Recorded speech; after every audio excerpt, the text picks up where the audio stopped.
¿Qué tal? ¿Cómo se encuentran, profesores? En este día nosotros vamos a hablar de la situación de la educación online y las plataformas en México a través de la asignatura Sistemas a Distancia. A sus órdenes, la doctora Sofía Granados Díaz. En la siguiente sesión realizaron una tabla comparativa en cuanto a los tipos de educación que se están dando hoy en día a través de la pandemia. Y vimos las ventajas de la educación presencial, online, a distancia y virtual. En esta comparativa vimos que la educación presencial requiere estar cara a cara con los estudiantes y los profesores retroalimentan las dudas que tengan a través de los trabajos asignados. Una de las mayores desventajas es que la mayoría de profesores no cuentan con alguna maestría en cuanto a especialidades como didáctica, pedagogía, y en este caso muchas veces el profesor tiene que improvisar algunas estrategias para poder llevar a cabo la retroalimentación de los alumnos. Una de las ventajas online es que tiene mayor flexibilidad horaria, se reducen los costos porque los estudiantes no se mueven, también la participación se hace a través de los foros y la disponibilidad se encuentra en los recursos multimedia, los pueden ver los estudiantes cuando ellos deseen para entregar en determinado tiempo sus trabajos.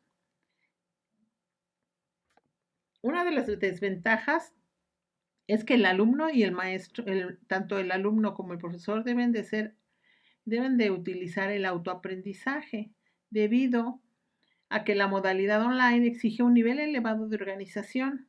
Deben de saber manejar las TICs o las tecnologías, deben de saberse expresar de manera virtual y exige un nivel de exigencia mayor al tener que ampliar sus expectativas y poder aprender a manejar las plataformas.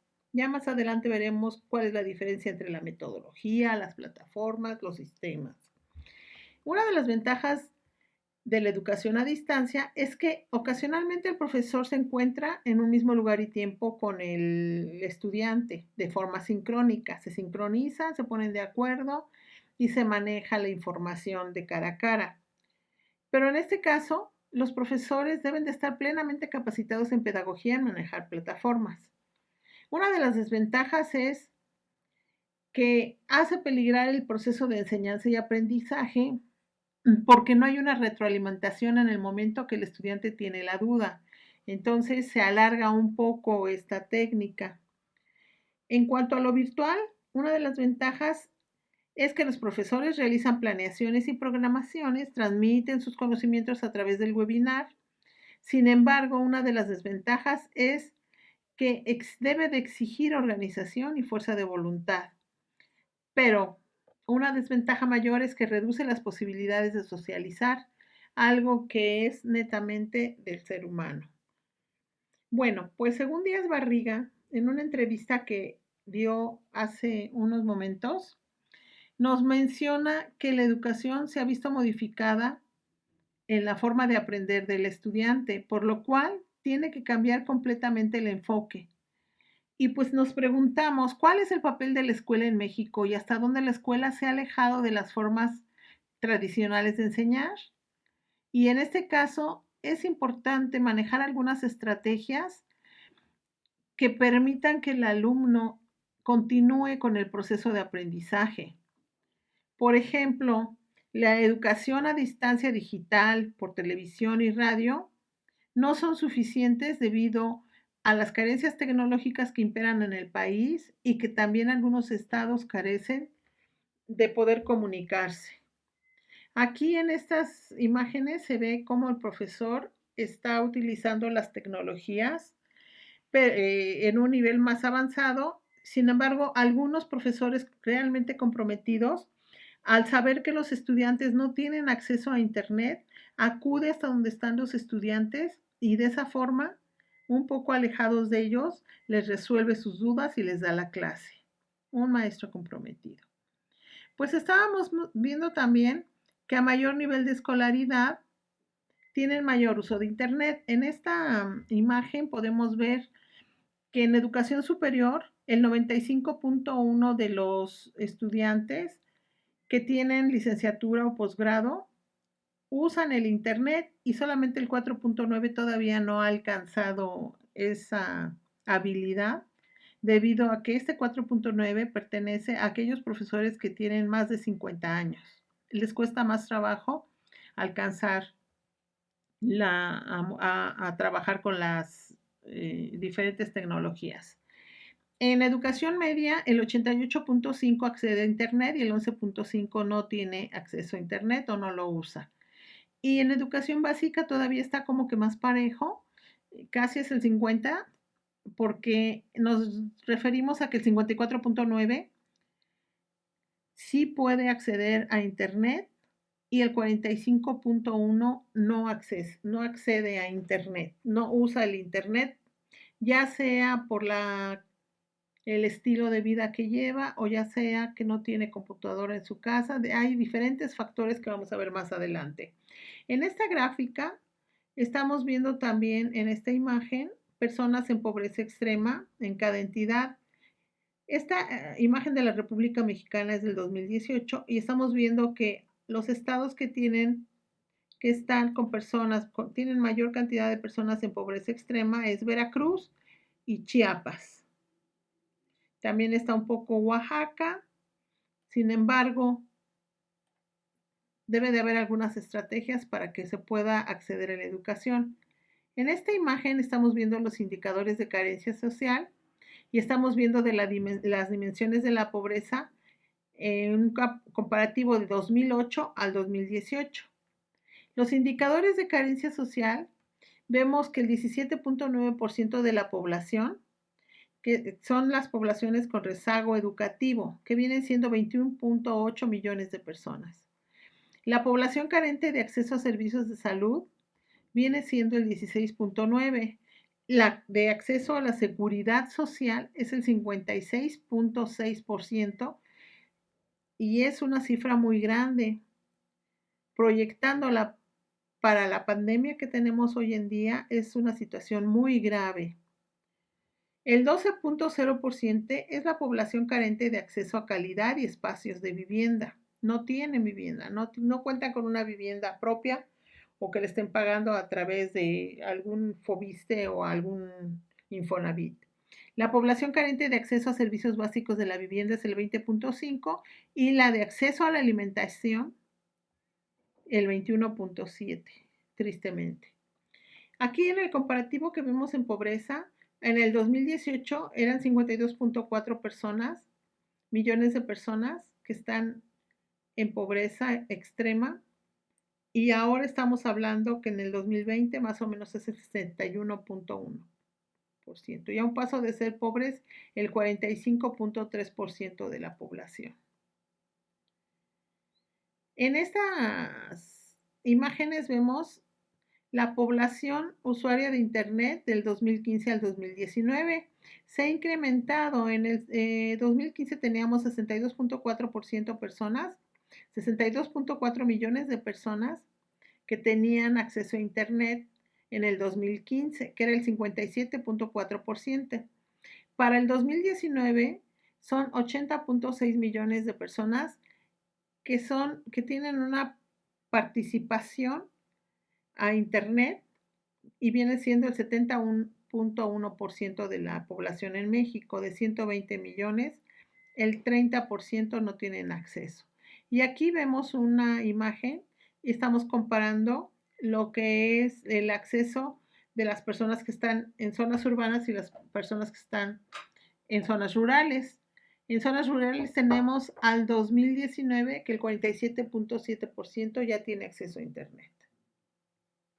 Y según el equipo de conexión en esta gráfica podemos ver que el 95.3 al 2019 tiene acceso a Internet a través de sus smartphones o sus teléfonos inteligentes.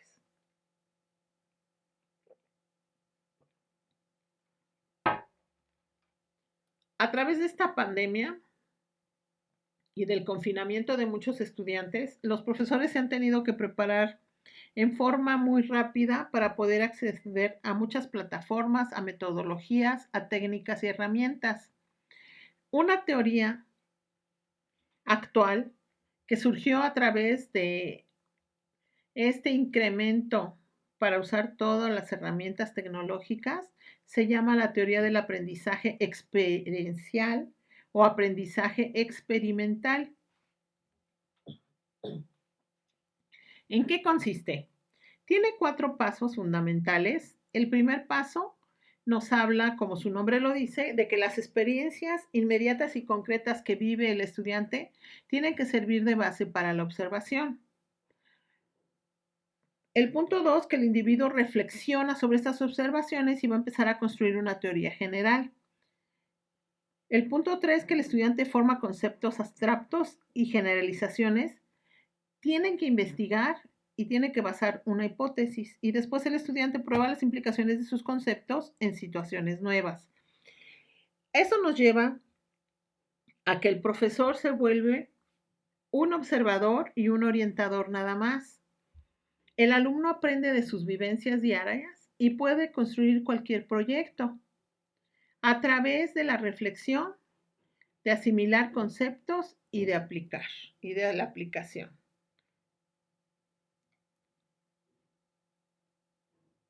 Otra situación es la educación del siglo XXI y las 4 Cs que se están utilizando. ¿Estas cuáles son? Son las 4 Cs porque sus nombres están en inglés, pero está enfocado también a México. Nos habla que debemos de preparar al estudiante para las habilidades para la vida, que le debemos de dejar proyectos que sean aterrizables y que sean propios para que él se prepare para tener más adelante una mejor vida. Debemos de impulsar el pensamiento crítico en donde el estudiante analice la información que le damos y de esa saque conclusiones. Que debemos de prepararlos y preparar a los profesores y preparar a los estudiantes, tanto que orientar a los padres de familia para que tengan competencias en todas las tecnologías. Y que nuestras asignaturas curriculares deban de ser temáticas del siglo, acordes al siglo XXI, a lo que estamos viviendo. Que la evaluación no nada más va a ser en forma escrita, sino también tiene que ser de diferentes formas, a través de lo que aprenda y de lo que haga el alumno, porque no todos los alumnos pueden contestar igual un examen oral que un examen escrito, tienen sus características, entonces tenemos que acomodarnos a cómo aprende el alumno. El currículum debe de ser instructivo y no debe de ser hacer 1000 cosas que de todas formas no vamos a poder cubrir o cumplir. Que este aprendizaje debe de ser para su desarrollo profesional, encaminado siempre a descubrir qué es lo que le gusta al niño, al joven y después al adulto, para que de esa forma vayamos encaminando sus habilidades. Quiere decir que desde un principio tenemos que ver las habilidades de los estudiantes para ver qué es lo que les gusta. A algunos les van a gustar más las artes plásticas, algunos más lo que es la tecnología o algunas más las matemáticas. Entonces tenemos que ver también cuál es el entorno de aprendizaje y cómo lo vamos nosotros a impulsar. Como tenemos que ver nuevas metodologías y nuevas plataformas, tenemos que tener bien claro qué es un modelo, qué es un enfoque, en qué se diferencia de un método, qué es una metodología, para qué sirve una técnica, qué son las estrategias, cómo se utilizan los recursos y cuándo debemos emplear cada uno de estos términos. Aquí en la siguiente tabla tenemos que un modelo es una representación teórica que vamos a poder aplicar, por ejemplo, el modelo de clase inversa. Más adelante lo vamos a ver. ¿Qué es un enfoque? Pues un enfoque es como nosotros queramos dirigir a los estudiantes y en esta forma algunos van a tener un enfoque conductista, algunos humanistas, algunos cognitivista, algunos algorítmicos y algunos enfoque heurístico. Por ejemplo, el algorítmico es aquel enfoque que le hacemos para que el alumno aprenda matemáticas. Después de ver el modelo y el enfoque, tenemos que ver cuál es el método que vamos a utilizar para que el estudiante aprenda. En este caso puede ser ensayo y error, el conductista o el constructivista. Todos estos temas ya los hemos tocado, pero más adelante los vamos a retomar para que podamos estarnos realimentando. Cuando ya escogimos un método, entonces vamos ahora con la metodología. Esa metodología Debe de ser de acuerdo al contexto determinado, porque no todos los grupos son iguales, teniendo en cuenta la edad de los alumnos, los gustos, las habilidades, las inteligencias múltiples que tenga, la materia de aprendizaje y los resultados que vamos a esperar de ellos. Toda metodología se basa en técnica, estrategia y recurso, porque si no, la metodología no se complementa. La técnica, porque la técnica va a ser la forma de que nosotros expliquemos o demos la clase y cómo nosotros retomemos la información de los alumnos para ver cómo aprenden ellos. Por eso las técnicas deben de ser siempre creativas. La estrategia es aquella vivencia que se hace a través del trabajo cooperativo o cuáles son las estrategias que nosotros vamos a utilizar porque alguna no nos está funcionando con un grupo del mismo nivel. Quiere decir que dos grupos no son iguales o los alumnos tienen diferentes formas de ver las cosas o de pensar y tenemos que entender cómo están ellos pensando. Y el recurso es todo aquello con lo que nosotros podamos trabajar, ya sea de forma sincrónica, asincrónica, de forma a través de videoconferencia, en donde nosotros vamos a tener un mobiliario, un espacio físico, pues rotuladores, pizarras o apps. Continuamos entonces con la diferencia entre metodologías, plataformas y herramientas. Si nosotros vemos esta imagen, tenemos que las metodologías digitales hacen referencia a la manera personal en que un maestro utiliza algunas pedagogías, pero que ya se encuentran establecidas en la web. Pueden combinar algunas y también pueden resultar de diferentes formas como la actitud, la planificación o la ejecución de sus clases. Si vemos en esta gráfica, los modelos y metodologías que se pueden usar en la TIC es trabajo por proyectos, estudio de casos, el aprendizaje basado en problemas o el Flipped Classroom, que lo vamos a ver más adelante. Y los recursos digitales son diferentes porque son las presentaciones, son los videos tutoriales, los simuladores y las actividades que dejamos a los alumnos. No puede ir la metodología sin los recursos y al revés, los recursos sin tener una metodología. Y las plataformas digitales, como ven en el centro, tenemos que son aquellas cuyo objetivo principal es proporcionar información útil y de investigación. Y bueno, también se apoyan de herramientas, que ahorita vamos a verlo. Una de las plataformas que se utilizan aquí en el Centro Trilingüe es el Moodle. Y tenemos las herramientas digitales, que son programas, softwares o juegos intangibles que se encuentran en las computadoras, en los dispositivos. Por ejemplo, aquí ya enlisté algunas que son herramientas para la creación de documentos, que por ejemplo son los procesadores de textos, las diapositivas. Las herramientas de organización, como son los mapas conceptuales. Las de comunicación sincrónica y asincrónica para poder comunicarnos, que son redes sociales, correo y los software específicos como paquetes de análisis estadístico o simuladores.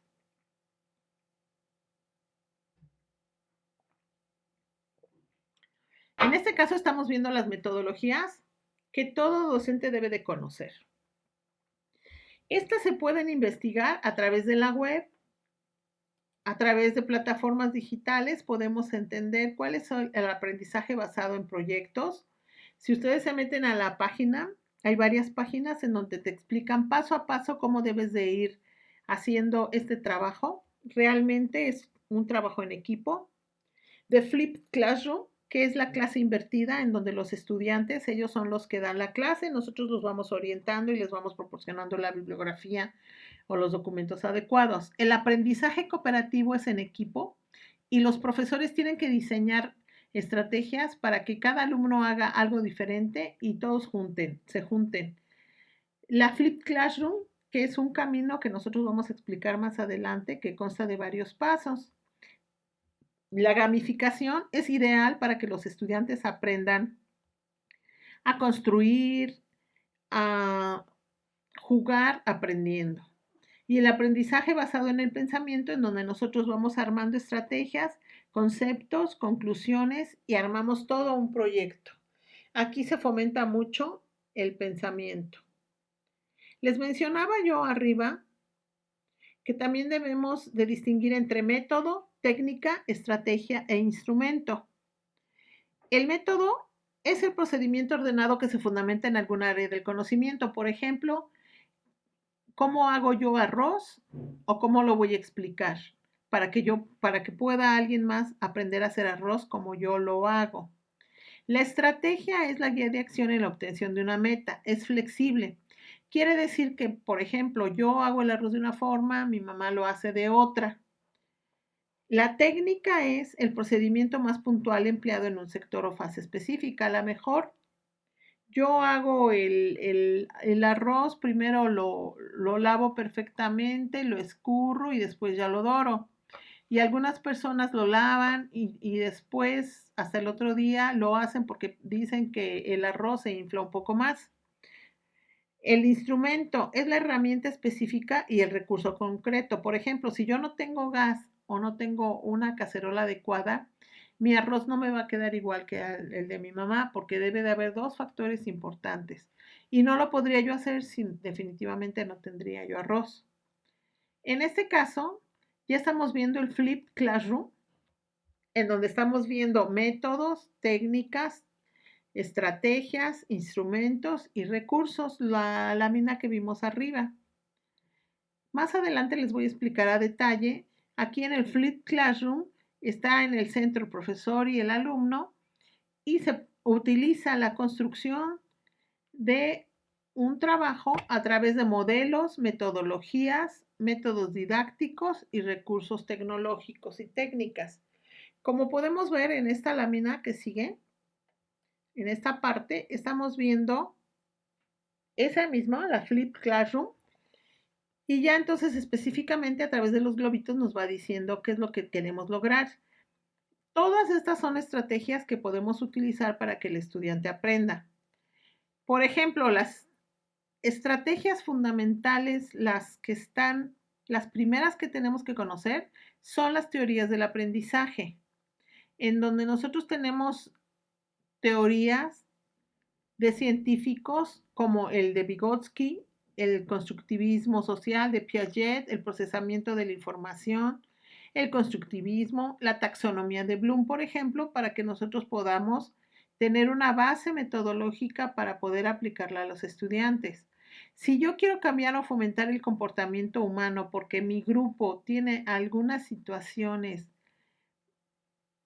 que sobresalen, por ejemplo, un líder que maneja al grupo, entonces yo tengo que cambiar o fomentar el comportamiento humano a través de diferentes estrategias, como tengo que saber el aprendizaje basado en recursos, el experiencial, el cognitivo, las 6 Cs de motivación y el conductismo para entender ese grupo. En las herramientas tecnológicas tengo las cognitivas y el aprendizaje mediante ordenador o tecnológico.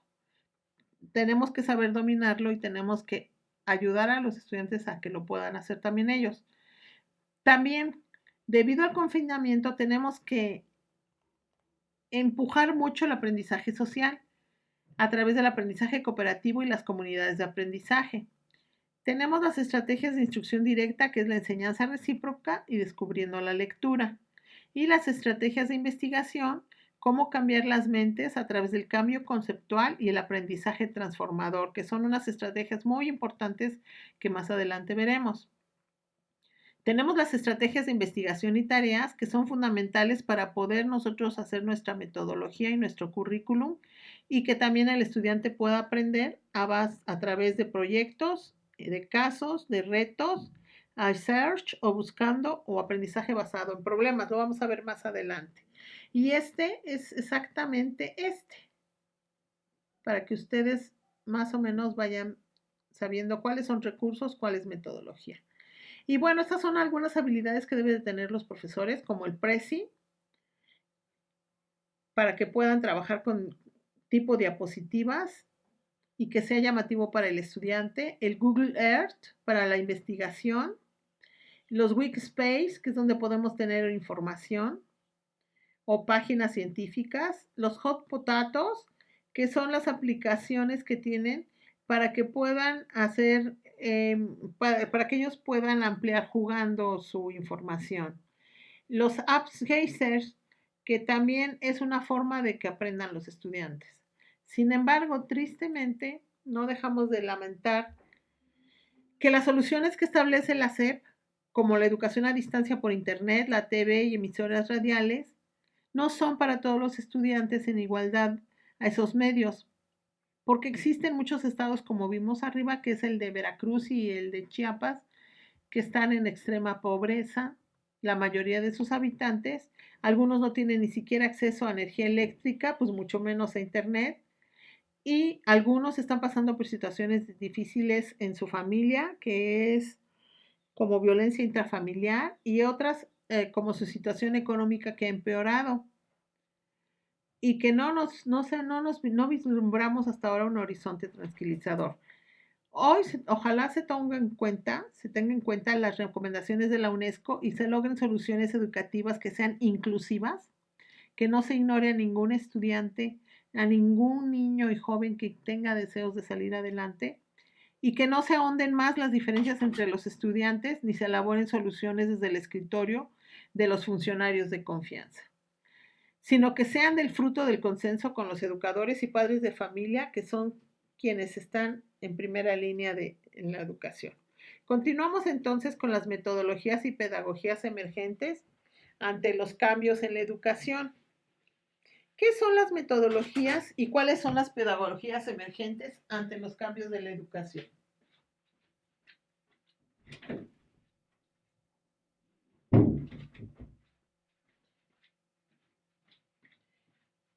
Pues aquí tenemos, por ejemplo, vamos acá, que pedagogías emergentes son aquellas que se basan, que poseen una visión de la educación que va más allá de la adquisición de conocimientos o de habilidades concretas. Se basan en teorías pedagógicas, superan los límites físicos y organizativos. Muchos proyectos de estas pedagogías emergentes son colaborativos, potencian conocimientos, convierten las experiencias escolares en experiencias significativas. Los docentes y los estudiantes asumen riesgos intelectuales y en la evaluación se suele adoptar un margen de tolerancia que permite evidenciar los aprendizajes emergentes. ¿Por qué se llaman metodologías emergentes y pedagogías emergentes? Porque surgen a través de la situación de la pandemia, una situación que nadie había pensado que pasaríamos. Entonces, por eso surgen las metodologías y pedagogías emergentes. Aquí tenemos 14 pasos para poder realizar un proyecto utilizando pedagogías emergentes. Y esto es a través de un debate, de la innovación y de entornos pedagógicos adecuados. Quiere decir que debemos activar el aprendizaje dentro y fuera del aula de los estudiantes con metodologías emergentes, dejándoles investigar un proyecto, y puede hacerse a través del aprendizaje cooperativo, la socialización, el aprendizaje basado en proyectos, utilizando las inteligencias múltiples con el uso de las TICs, Flip Learning, que es el que vimos arriba y lo vamos a volver a retomar, y las rutinas de pensamiento del aprendizaje selectivo. Una metodología es emergente si permite adaptar las formas de trabajo a las condiciones del proyecto. Como no todos los estudiantes tienen acceso a Internet o a bajar tecnologías, tenemos que buscar la forma de que ellos aprendan. Ha surgido lo que son los valores Scrum y Scrum Master. Los valores Scrum son los que se deben de impulsar en los estudiantes para que ellos investiguen por su cuenta. Y tiene que ver con un coraje positivo para que hagan lo correcto todos los miembros del equipo, porque trabajas por equipo, y trabajes en los problemas difíciles para la solución de problemas. El foco, que todo el mundo se enfoque en el trabajo del sprint y las metas del equipo Scrum, el compromiso, el respeto y la apertura. ¿Y qué debe de hacer un maestro Scrum? Bueno, pues debe de planificar y debe principalmente de ayudar a los estudiantes a que participen en las reuniones y asegurarse de que cumplan el tiempo y el objetivo establecido. Este se encuentra en internet y lo pueden buscar. Entonces, ¿cuáles son las metodologías ágiles o aprendizajes activos? Son todos aquellos que impulsan que los estudiantes investiguen, que formen equipos, que definan un producto final, que lo planifiquen, que investiguen a fondo qué proyecto van a hacer, analicen, elaboren el producto, lo presenten, lo pongan a consenso de los demás y a consideración y evalúen y autoevalúen, porque es importante que el estudiante se autoevalúe. ¿Y cómo es esta metodología ágil o aprendizaje activo? Pues, por ejemplo, es el ágil Scrum, la programación extrema XP y la metodología ágil Kanban. Aquí, por ejemplo, estamos viendo ágil Kanban, que trabajas a través de historias. Tú vas con post, vas creando una historia, luego vas aceptando toda la información disponible, después vas desechando las que no te sirvan, luego vas analizando cuál información es la que con la que puedes seguir adelante y al final está hecho, ya está terminado. Y vamos a ver qué es la hibridación o bucles.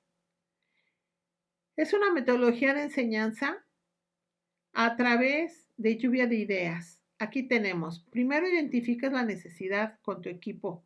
Lo puedes hacer con un grupo o lo puedes hacer a través de alguna plataforma. Primero es idear. Identificas una necesidad, observas e investigas, priorizas los hechos, estableces una hipótesis, experimentas y revisas la hipótesis. Es a través de bucles. Si se dan cuenta es esto. Y estamos retroalimentando, nos vamos hacia acá y podemos regirar. Dice aquí, por ejemplo, que después ya que hiciste y de que revisaste la hipótesis, te vas a construir. Vas con el bucle a explorar, sigues adelante, mides si ese producto que estás haciendo soluciona algún problema o aquella idea, tú pivoteas porque te retroalimentas, te fijas si alguien nos salió y continuamos. Seguimos, en este caso, está enfocado como a un lanzamiento de algún producto. Vamos a ver por cuáles canales lo vamos a distribuir. Vamos a ver si podemos haber alguna oferta o alguna mejora del producto. Y aquí es cuando algunos ya nos lo copiaron. Entonces es el bucle, nos volvemos a retroalimentar y volvemos a correr para acá. Es la identificación de la necesidad, la primera etapa, la segunda es pivotar, que es la evolución, y la tercera es el escalado o cambio de situación. Una de las metodologías sería Design Thinking y Learn Startup, que lo vamos a ver en las plataformas, Agile, que es lo que estuvimos viendo, y el Growth Hacking. Aquí en esta liga que les estoy dejando, ahí viene cómo lo podemos hacer, ¿sale? Y bueno, vamos a ver el rol de los docentes y las técnicas o metodologías actuales. Ya vimos en las partes de arriba que son las técnicas. En este caso tenemos en el centro las técnicas, los métodos y las estrategias. Y que estas técnicas que pueden ser grupales, magistrales, individuales o autónomas. Dentro de las técnicas, que son los instrumentos y medios que tenemos, combinamos los métodos y las estrategias. Las estrategias es para un plan flexible hacia una meta, y esas estrategias son como el aprendizaje basado en problemas, en proyectos, colaborativo, la investigación. En los métodos tenemos el inductivo, deductivo, analítico, sintético. En los métodos se estudia la lógica y los procedimientos. Las técnicas se dividen en tres categorías, dijimos grupales, magistrales e individuales. En grupales podemos aplicar el juego de roles, por ejemplo, los foros, en las magistrales, las conversaciones, las narraciones, las exposiciones, las conferencias, los individuales como los ensayos, la síntesis y el trabajo independiente y la solución en problemas. Entonces, ¿cuáles son las diferencias entre técnicas, estrategias y didácticas? Bueno, las estrategias están centradas en la individualización de la enseñanza y aquí viene la clasificación. Tenemos también enseñanza en grupo, que son las centradas Las estrategias en el trabajo colaborativo. Aquí vienen las diferentes participaciones y estrategias metodológicas y tenemos las características y relaciones, que son las características del estudiante, la estructuración y síntesis del contenido y la efectividad de relaciones. Vemos entonces las técnicas y estrategias didácticas. Estamos viendo algunos métodos que son el aprendizaje basado en proyectos, en problemas, basado en la resolución de problemas y basado en problemas. Aquí vienen ya todo lo que son la organización, la forma de conocimiento, el rol del estudiante y el tipo de actividad. Y aquí tenemos las técnicas, que es el aprendizaje, el enfoque, el producto, el proceso y el rol del profesor. Y aquí vemos la diferencia entre el aprendizaje basado en proyectos, en problemas y en retos. Aquí vienen también otros ejemplos que más adelante van a hacer su trabajo. Ya les explicaré. Vienen las características del aprendizaje basado en proyectos y tienen 6 pasos. Terminan involucrando a profesionales o expertos. Los alumnos dicen que un proyecto será auténtico cuando se centre en los intereses, expectativas, conocimientos y contexto de los estudiantes. Y aquí viene ya como un juego de la oca, en donde el primero es el punto de partida, corremos hacia el intercambio de ideas, la búsqueda de información, el análisis, el taller y la producción, la presentación del proyecto, la respuesta colectiva, la evaluación y el aprendizaje significativo, que es cuando ya tenemos nuestro premio.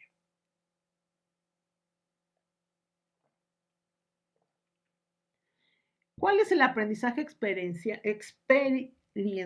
en las aulas virtuales?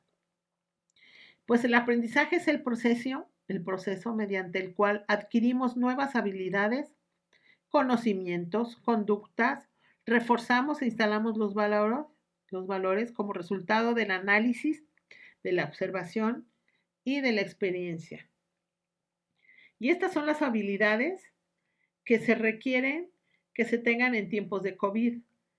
Estos son los desafíos que enfrentan los estudiantes. Estas son las habilidades que queremos que desarrollen. Y a través de los programas vamos a hacer la solución y las propuestas para que estos dos se combinen. Tenemos el hacinamiento en el desafío, los padres ausentes, que a veces el estudiante no entiende en una o dos clases lo que queremos nosotros que haga o que realice. Y también existe la violencia doméstica y el analfabetismo digital, así como la falta de motivación. ¿Qué habilidades queremos que tenga el estudiante? Pues digitales, el pensamiento crítico, la resiliencia, la inteligencia emocional y la comunicación. Profesores, ¿ustedes agregarían alguna más? Entonces, ya después de todo este conocimiento, vamos a prototipar, vamos a diseñar un método que a nosotros nos ayude y tenemos que pivotear, o sea, cambiar y nosotros girar cuando no nos está resultando. Aquí están 3 pasos para la propuesta de valor. Otra de las estrategias es el muro Kanban, que es como les decía, que se hace a través de POSIT. Tenemos la petición de tareas, estas son las que voy a realizar. Pero escojo estas tareas porque estas me van a ayudar a que desarrolle mi proyecto. Hago una prueba, si no está me regreso otra vez al desarrollo para que después entregue yo el producto final.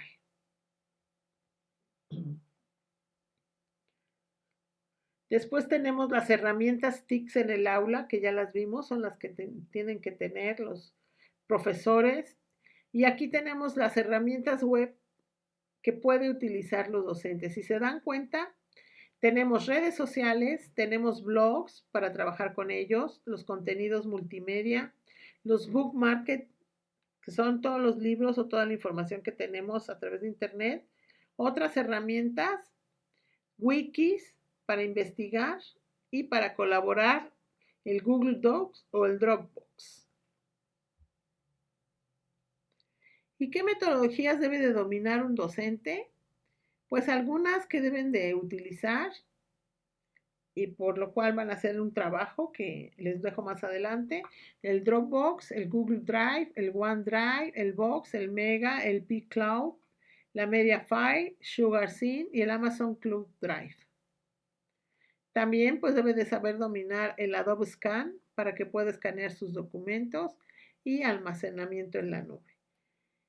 Bueno, aplicamos otra que es la Learn Startup en educación y luego la combinamos con Design Thinking, que es diseño pensando. El Learn Startup quiere decir que vas a fomentar las habilidades en los estudiantes a través de idear, de prototipar, de comunicar, de emprender, de contextualizar y validar. ¿Cuáles son las habilidades que hace esta plataforma y metodología? Fomenta la creatividad, incluye la comunicación, ayuda a la cooperación y restablece confianza en los estudiantes. Y bueno, cuando combinamos dos metodologías como es el Design Tank más el Learn Start, pues algo fundamental, algo fenomenal resulta porque los estudiantes aprenden y se capacitan para crear. Y bueno, esto ha sido todo por mi parte. Muchas gracias y estamos en contacto.